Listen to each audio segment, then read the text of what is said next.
Ассалаумағалейкум тағы да жігіттер. Так, мынау біздің балықшы атырау тобының жігіттері бәрі мына жерде. Алейкум еріш қалай. Дәкең бастап бүгін дейтін келіп жатыр дәкең. Жұмысын тастап. Алейкумдер. Алейкумдер. Дұрыс. Ассалаумағалейкумдер тағы да. Жігіттер мынау. Ракуштегі кешегі көрініп қалған жер ғой. Кешеде келдік.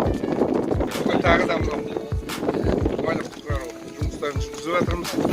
Көптеген жігіттер.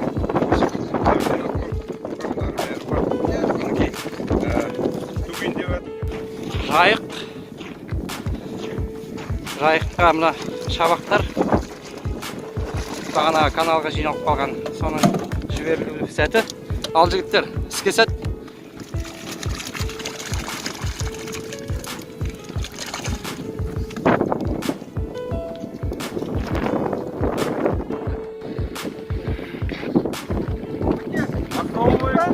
Мынау балықшы атырау бір тобының жалауы. Мінекей тағы да спасатель жігіттер келді. Омар. Екінші рет келіп, Давид. Бағанағы Жәкең бастаған топтың атырау балықшылар бір ұжымшар деп айтуға болады. Бұл жерде жүрген жігіттердің бәрі өзіміз сияқты азамат жігіттер. Тек мына бағана каналдан салған балықтар соның жіберілу сәті. Оларда ешқандай реклама емес. Таза өзіміз балықшылармыз. Дей тұрғанмен сол балықтың өнуіне кедергі жасамай көбейсін деп жүріп жатыр ғой. Балаларымыздың ар жағында ертең соларға да балық ұстауға керек болады деген сияқты. Ал ниеттерің қабыл болсын жігіттер.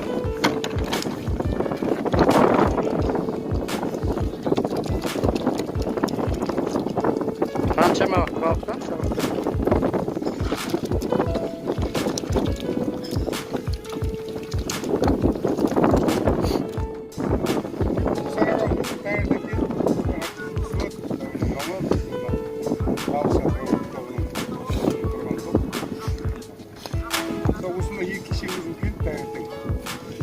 қаншалықты балықтың қауіпті екенін көріп отырады.